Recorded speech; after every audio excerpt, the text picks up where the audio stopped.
Assalamualaikum warahmatullahi wabarakatuh. Jumpa kembali lagi dengan saya Udin dalam channel Kim Ude. Asiknya belajar kimia. Materi hari ini adalah pembahasan soal TO Kimia UTBK 2022 part 4. Oke, lanjutan dari part 3 yang sudah saya bahas sebanyak 8 soal mulai nomor 31 sampai 38. Untuk video kali ini part 4 akan saya bahas 39 sampai 45. Jangan sampai ketinggalan ya. Untuk lebih mendalam lagi part 1, part 2 sudah ada juga. Silakan tonton juga supaya apa? Supaya teman-teman materinya paham dan apa yang harus dipelajari untuk persiapan UTBK sukses UTBK 2022 ya. Belajar mulai dari sekarang, jangan sampai ketinggalan. Ikuti terus channel Kim UD akan membahas soal-soal UTBK dan program-program terbaru dari Kim UD. Terima kasih yang sudah join dengan Kim UD belajar kimia online. Semoga semakin semangat belajarnya, semakin bisa dan mendapatkan hasil yang memuaskan. Walaupun belum UTBK, sudah mulai dari sekarang sudah les, berarti persiapannya sudah matang betul. Bisa nanti menambah nilai harian atau menambah nilai PAS atau PAT dan lainnya. Dan belajar bersama Kim UD fleksibel ya, bisa memilih harinya, bisa malam, bisa pagi ya, atau mungkin hari libur juga bisa ya. Manfaatkan waktu sebaik mungkin untuk kesuksesan adik-adik semua, teman-teman semua. Oke, sebelum saya bahas seperti biasa, jangan lupa like, subscribe, dan komentarnya. Juga lonceng ditekan supaya tidak ketinggalan video terbaru dari Kim UD. Oke, nanti soalnya silahkan lihat di link deskripsi di bawahnya ya, akan saya kasihkan linknya. Kita mulai soal lanjutan dari part 3 ya, yaitu soal nomor 39. Soal nomor 39. Soal nomor 39 ini tentang asam basa konjugasi. Asam basa konjugasi. Nah, di sini ada soal seperti ini, saya bacakan. Asam konjugasi dan basa konjugasi dari HPO4 2- berturut-turut adalah apa? Pada asam basa konjugasi, teori asam basa sudah lengkap situ. Ada trik asiknya juga, silakan dipelajari lagi. Saya kasihkan trik asiknya kalau gitu. Jangan lupa ya, trik asiknya asam basa konjugasi. Nah, seperti ini. Misalkan saya punya NH3, ingin saya ubah menjadi asam, ingin saya ubah menjadi basa konjugasinya. Ingat, kalau asam hanya naik 1, triknya gitu, naik 1. Kalau basa hanya turun 1. NH3 kalau kita naikin jadi apa? Jadi NH4. Awalnya 0 muatannya jadi plus karena naik. Kalau kita turunin NH3 jadi apa? NH2. Karena muatannya 0 turun jadi min. Berarti nanti NH3 asam konjugasinya adalah NH4+, NH3 basa konjugasinya adalah NH2-. Soal 39 sama modelnya.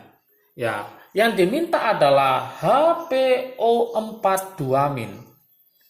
Soal ini menyuruh untuk mencari asam konjugasinya apa, basa konjugasinya apa. Gampang sekali, tinggal kalau kita bicara asam, kita naikin, kalau kita bicara basa, kita turunin aja. Berarti kalau ini asam hanya naik, awalnya hanya 1 jadi berapa? Jadi hanya adalah 2. PO4 yang awalnya min 2 jadi min saja karena naik. Kalau diturunin jadi apa? Jadi PO4 hanya hilang karena turun, 2 min jadi apa? 3 min. Berarti jawabannya cari di pilihan yaitu H2PO4- dan PO4 3-. Maka jawaban yang betul adalah yang B. Sangat mudah sekali. Sangat mudah sekali kalau paham konsepnya. Nanti kalau soalnya dibolak-balik, model variasi apapun, teman-teman sudah bisa. Ya. Belajar kimia online, ini juga saya tekankan tentang asam basa konjugasi. Kenapa? Dari tryout maupun dari tahun kemarin dia keluar ya. Baik sesi pagi maupun sesi siang, berarti wajib dikuasai. Oke, di belajar kimia online saya tekankan mana-mana yang dipelajari dan mana-mana yang tidak. Jadi supaya apa? Supaya fokus, karena soal UTBK itu waktunya sangat-sangat pendek sekali. Harus pinter-pinter memilih mana materi-materi yang wajib dikuasai. Itu maksudnya ya, untuk belajar bersama Kim UD. 39 sudah berlalu, kita ke soal nomor 40. Soal nomor 40. Soal nomor 40, 41, 42 ini soalnya berkaitan ya. Berkaitan ini tentang titrasi, kemudian tentang pH juga. Saya bacakan, nanti teman-teman bisa melihat sendiri langsung soalnya ya, silakan di-download atau bisa dilihat di link di deskripsi di bawahnya ya. Sebanyak 20 ml lautan SO2 dititrasi dengan lautan KBRO4 0,05 m menurut reaksi. Ada reaksi KBRO4 ditambah 4 SO2 ditambah 4 H2O, hasilnya 4 H2SO4 plus KBr. Titik ekuivalen tercapai saat volume KBRO4 yang digunakan sebanyak 20 ml. Setelah titrasi selesai, larutan yang terbentuk diencerkan dengan air sampai bervolume 200. Hitunglah yang pertama, konsentrasi SO2 dalam larutan. Berapakah konsentrasinya? Langkah pertama, teman-teman harus menulis reaksinya. Saya tulis lagi reaksinya, yaitu apa? KBRO4 ditambah 4 SO2 ditambah 4 H2O, hasilnya adalah 4 H2SO4 ditambah KBr. Oke, setelah ditulis reaksinya, yang diketahui apa saja? Nah, KBRO4 ternyata adalah 0,05 ya, 0,05. Kemudian titik ekuivalen tercapai saat volume KBRO4-nya adalah 20 ml. Berarti ini 20 ml. Konsentrasi dari KBRO4-nya adalah 0,05. Oke. Kemudian SO2-nya adalah 20 ml. Yang ini hanya 20 ml. Yang diminta adalah berapakah konsentrasi SO2 dalam larutan. Ini berapa konsentrasinya. Berarti langkah berikutnya ini kita kalikan 20 kali 0,05 itu ketemu berapa? Ketemu 1 milimol. Kalau ini 1 milimol berarti sini berapa? Pakai perbandingan koefisien. Ini 1, ini 4. Berarti ini ketemu 4 milimol. Oke. Setelah ketemu 4 milimol, berapakah konsentrasinya? Ya tinggal kita pakai rumus, kembali ke rumus semula, yaitu mencari N sama dengan apa? Mol dibagi volume. Oke. Molnya adalah 4 dibagi volumenya adalah 20. Oke, 4 dibagi 20, maka ketemu berapa? Ketemu 0,2 M. Maka hasil akhirnya adalah 0,2 M, maka jawabannya jatuh pada jawaban yang B. Oke, soal nomor 41, saya bacakan 41. Jumlah elektron yang diterima untuk berapa? Untuk tiap mol KBRO4. Nah, ini juga ada trik asiknya ya. Di soal apa ini? Soal tentang reaksi redoks. Silakan nanti dilihat di video reaksi redoks. Ada trik asik untuk mencari berapakah mol elektronnya. Berarti soal nomor 41 itu ditanyakan adalah jumlah elektron yang diterima oleh tiap mol KBRO4. Kita tulis saja KBRO4 itu berubah jadi apa? Yang biloknya berubah jadi KBr. Nah, trik asiknya, masih ingat trik asiknya? Mencari mol elektron. Nah, mencari mol elektron itu sama dengan apa?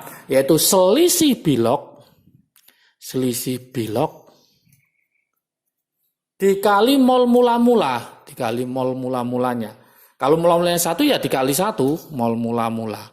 Nah, seperti ini. Ini trik asiknya mencari mol elektron yang terlibat dalam suatu reaksi. Berarti teman-teman harus mencari selisih biloknya yang diminta untuk 1 mol. Berapakah biloknya Br, berapakah biloknya Br ini dalam senyawa yang berbeda. Kita cari total 0, ini min 2, berarti ini min 8, K golongan 1A plus 1, berarti ini plus 7. Ini plus 1, berarti BR-nya min 1. Ya. Dari sini berapa selisihnya? Ingat selisih, bukan dikurangi, hati-hati. Banyak yang salah itu dikurangi. Nah, ini selisihnya 7 ke min 1, selisihnya berapa? Selisihnya adalah 8.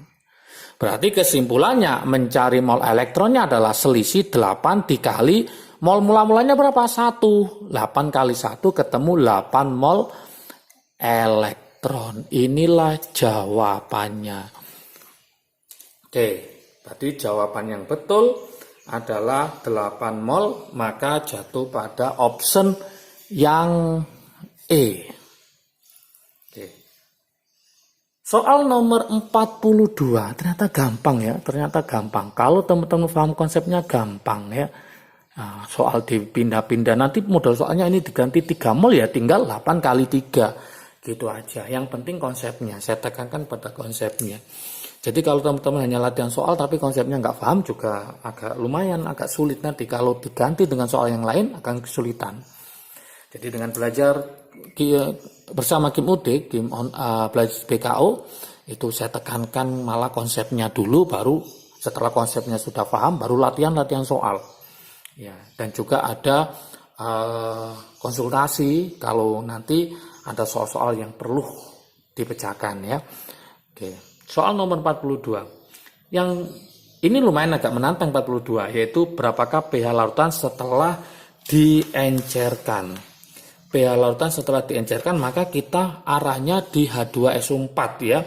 H2SO4. Kita tulis dulu reaksinya. Tadi kan ada suatu reaksi ya. KBr4 plus 4SO2, 4H2O. Nah, pusatnya di sini. 4H2SO4.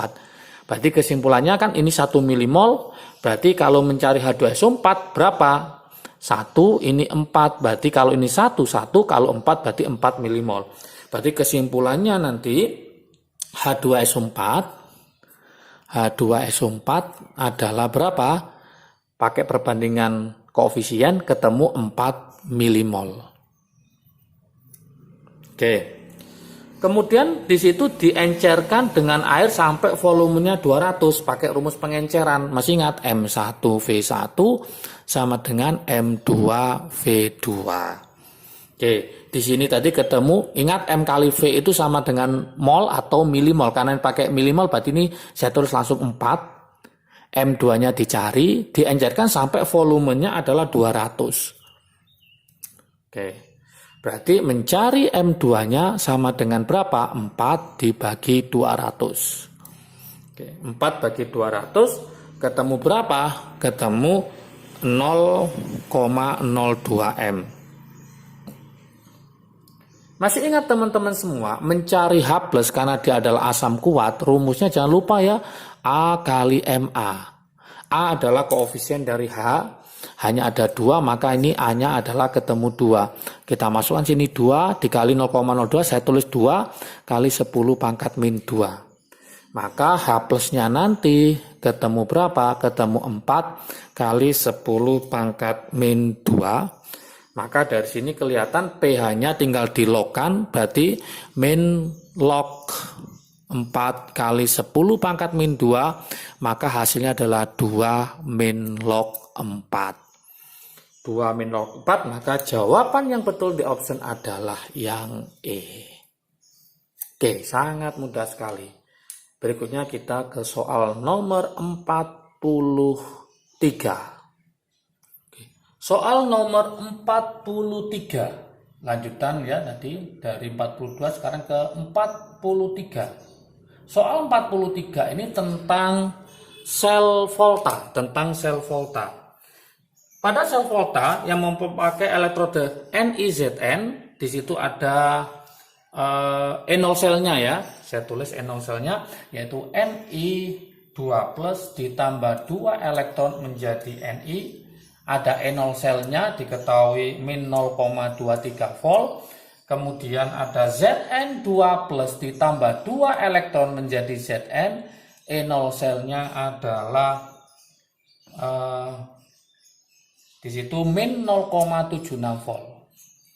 Yang diminta adalah jika reaksi berjalan spontan, pernyataan ini benar kecuali Nah, ini kita pakai trik asiknya aja udah kelihatan nih. Trik asiknya masih ingatkah teman-teman semua? Nanti lihat di materi sel volta ya. E-sel itu ada yang lebih besar, ada E0 sel yang lebih kecil. Besar belakangnya huruf R berarti mengalami reduksi, kecil keok berarti oksidasi. Karena dia adalah konsonan, berarti sebagai katoda, triknya gitu. Karena dia vokal berarti anoda. Anoda kutub negatif, katoda kutub positif. Sudah dari sini kelihatan. Kita bacakan. Yang pertama, Ni sebagai katoda. Ni sebagai katoda. Ni yang besar apa yang kecil? Ternyata Ni adalah besar. Yang Zn adalah kecil. Jelas yang besar pasti mengalami reduksi, berarti dia di katoda. Maka betul ya, cari yang salah. Zn merupakan kutub positif. Zn adalah yang kecil. Yang kecil ternyata dia mengalami oksidasi, letaknya di anoda, kutubnya negatif. Ini malah Zn merupakan kutub positif. Berarti jawaban yang salah adalah yang B.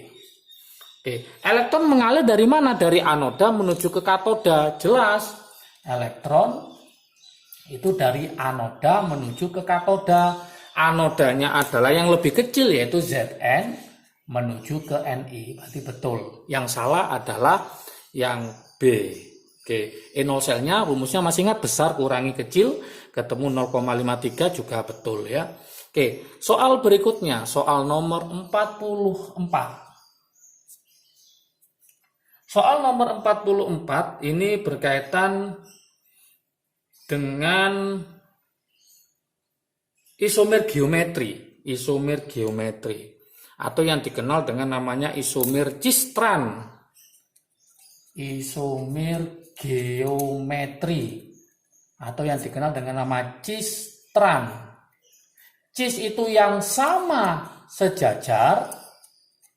Tran itu adalah yang sama berseberangan. Oke. Teman-teman harus bisa membuat struktur kimianya. Kita coba ya. Coba satu-satu bisa. Jawabannya ini kayaknya di D ya. Kita coba. Yang D itu apa? 2 metil 3 heksena. Kita tulis 2 metil 3 heksena. Heksena itu C-nya ada 6. 1, 2, 3, 4, 5, 6. Nomor berapa? Rangkapnya nomor 3. Metilnya nomor 2. Nah, seperti ini. Oke, supaya lengkap ini ditambah H, ini hanya kurang 2, ini kurang 3, ini kurang 1, ini kurang 3, ini kurang 3. Oke, pusat perhatian kita yang ada rangkapnya, ini ada H, ada H. Maka ini bisa kita tulis ya. AC, rangkap C, ini ada H, ini ada H. Berarti ini kita tulis C2H5. Yang ini bisa kita tulis C3 hanya H7. Oke. Jadi bisa membentuk cis dan tran. Yang lainnya itu tidak bisa membentuk cis tran. Nanti silahkan dicek. Ya, maka jawabannya jatuh pada pilihan yang D. Oke.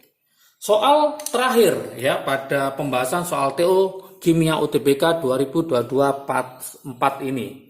Soal nomor 45. Soal nomor 45.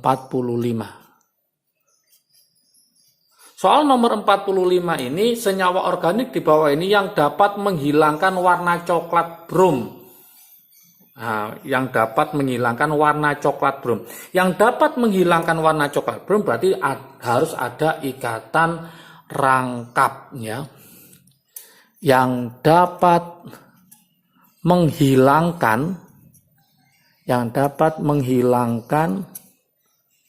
warna coklat, ini sering keluar nih, ini kimia organik ya, warna coklat brom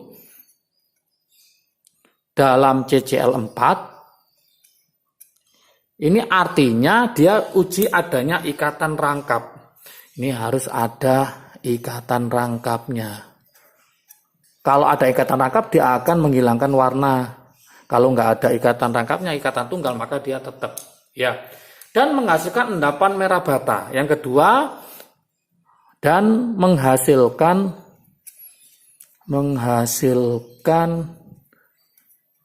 endapan merah bata. Yang menghasilkan endapan merah bata artinya apa? Dia itu positif terhadap Fehling merah bata. Berarti dia itu positif terhadap uji Fehling. Kalau positif terhadap uji Fehling, berarti dia harus mengandung gugus aldehid. Gugusnya aldehid apa? Masih ingat kimia organik yaitu COH. Berarti di senyawa ini harus mengandung gugus COH dan harus ada ikatan rangkapnya. Maka jatuh pada jawaban yang E. Nah, saya tulis ya. Nanti silakan dilihat di soal aslinya ya. Oke, modelnya kayak gini. Nah, ini ada ikatan rangkap seperti ini. Nah, ini ada seperti ini. COH. Oke. Ini kalau kita tulis ini ada C, ya, ini C, ini C, ini C, ini C, ini C. Berarti ada COH. Berarti dia mengandung gugus aldehid. Kemudian ada ikatan rangkapnya ini, berarti dia itu bisa menghilangkan warna coklat brom dalam CCl4. Oke, yang lainnya itu ada gugus COH, ada gugus keton. Kalau keton itu negatif. Ingat, gugusnya keton. Gugusnya apa? Keton itu CO. Itu ternyata adalah negatif terhadap uji Fehling. Artinya apa? Tidak ada endapan merah bata. Jadi kalau ada gugus keton itu tidak ada endapan merah bata. Karena apa? Negatif. Jangan dipilih ya. Oke, tanpa terasa pembahasan soal TU Kimia UTBK 2022 part 4 sudah selesai. Semoga semakin paham materi apa aja yang diujikan di UTBK dan semakin teman-teman bisa memilih yang harus dipelajari apa saja. Oke teman-teman, kita lanjutkan berikutnya ke pembahasan soal TU Kimia UTBK 2022 part 5, part 6 dan seterusnya. Semoga bermanfaat. Jangan lupa semangat untuk belajar ya. Semangat untuk belajar walaupun di masih pandemi ini ya. Oke, salam sukses dari Kim UD. Asiknya belajar kimia. Assalamualaikum warahmatullahi wabarakatuh.